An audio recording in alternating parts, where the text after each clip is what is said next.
Berangkat ke kampus setiap hari, berangkat jam 7 pagi, belajar terus tanpa henti supaya kamu berprestasi. Halo Sobat Tekim.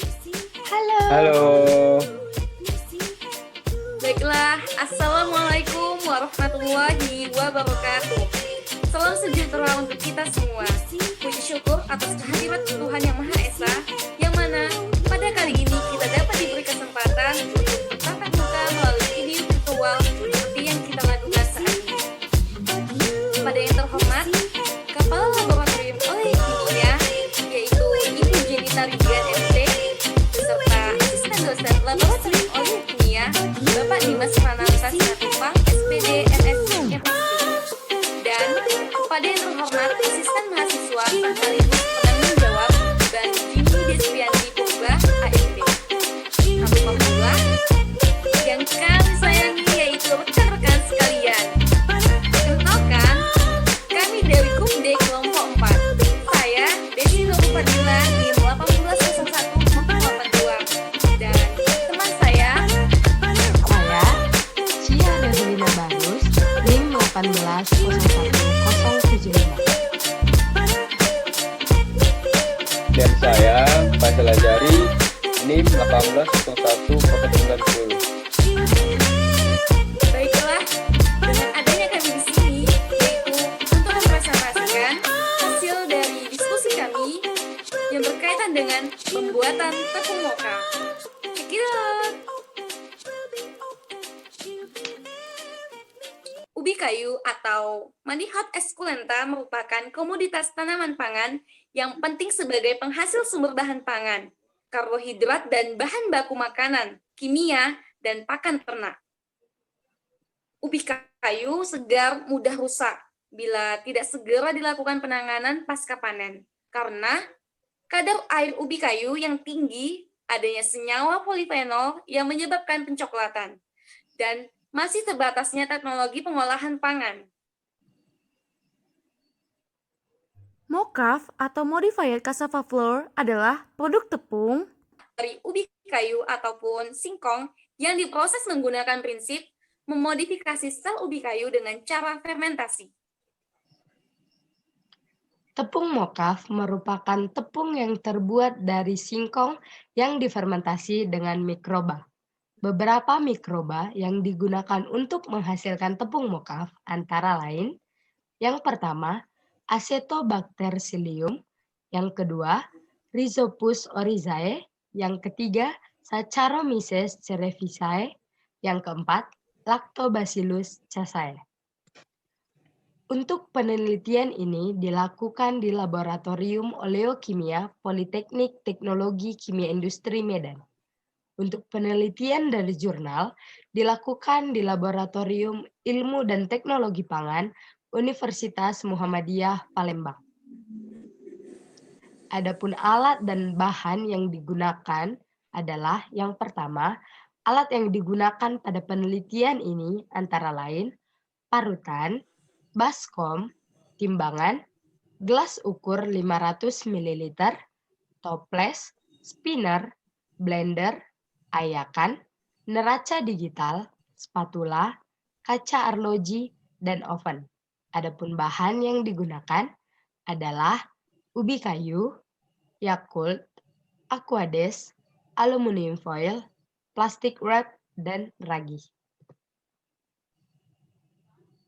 Alat dan bahan yang digunakan pada penelitian jurnal yaitu pisau, neraca analitik, baskom, sendok, oven, alat peniris, ayakan dengan ukuran 80 mes, sliker, jangka sorong.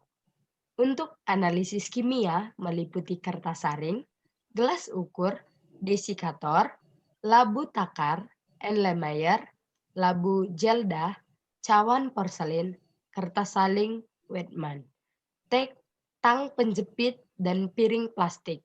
Begitu pula kertas label. Untuk uji organoleptik, bahan yang digunakan adalah ubi kayu varietas putih dan ubi kayu varietas mentega yang diperoleh di Kelurahan Srijaya, Kecamatan Alang-Alang Lebar.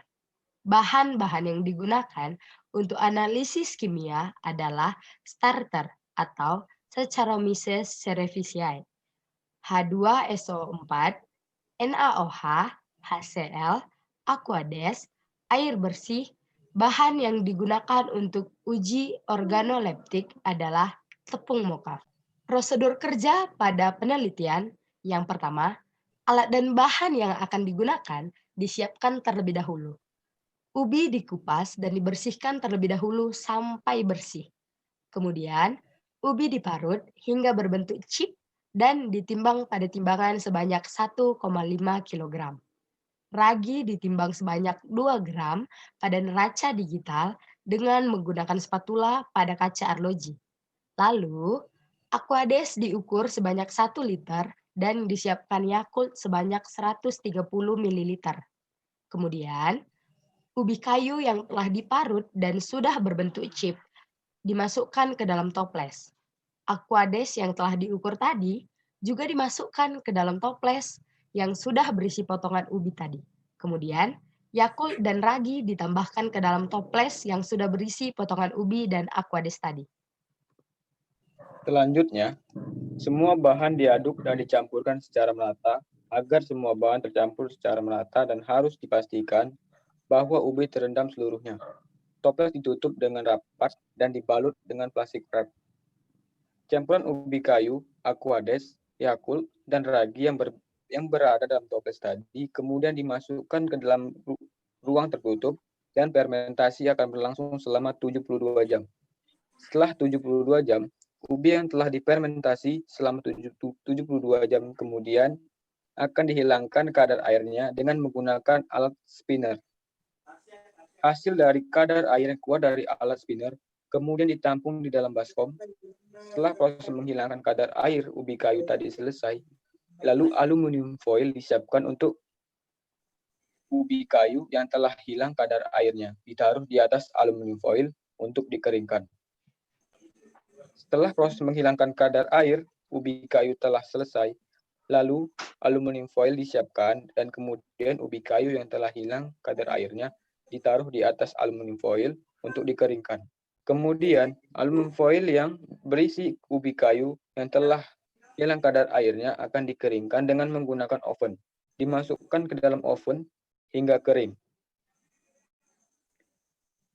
Kemudian dihaluskan dengan menggunakan blender. Ubi yang telah dihaluskan dengan menggunakan blender kemudian diayak untuk mendapatkan hasil yang lebih halus. Setelah pengayakan, maka didapatkan tepung yang diharapkan. Kemudian tepung halus dan tepung kasar ditimbang dan dilakukan perhitungan persen rendemen yang terdapat pada tepung mokap tersebut. Persen rendemen tepung mokap dapat diperoleh melalui perhitungan persen rendemen sama dengan berat tepung kasar tambah halus dibagi berat ubi kayu dikali 100%. Baiklah, adapun hasil dari kesimpulan pada percobaan kali ini diperoleh nilai persen rendemen sebesar 58,658%. Hasil uji BNJ pada tabel 1 diperoleh bahwa ubi kayu varietas mentega mempunyai kadar serat lebih tinggi dari varietas putih. Berdasarkan hasil analisa bahan ubi kayu kuning varietas mentega, mengandung serat kasar sebanyak 4,5 gram dalam 100 gram bahan dan ubi kayu putih varietas putih mengandung serat kasar sebanyak 4,40 gram dalam 100 gram bahan. Berdasarkan SNI yang berlaku yaitu SNI tepung mokaf atau SNI 7622.2/2011 bahwa syarat mutu tepung mokaf adalah berbentuk serbuk halus, berwarna putih, dan berbau normal. Hal ini pada percobaan kali ini sudah memenuhi syarat mutu pada SNI yang berlaku. Penurunan kadar air tepung ubi kayu dipengaruhi oleh proses pengepresan dan pengeringan. Karena dengan proses pengeringan diharapkan semakin mempermudah untuk penguapan air. Baiklah, mungkin hanya itu saja yang dapat kami jabarkan. Lebih dan kurangnya kami mohon maaf. Si dia makan buah beri, tak lupa pula memberi aura kasih. Atas perhatian yang diberi, kami ucapkan terima kasih. Bye, Sobat Tekim. Bye. Bye. Wassalamualaikum warahmatullahi wabarakatuh.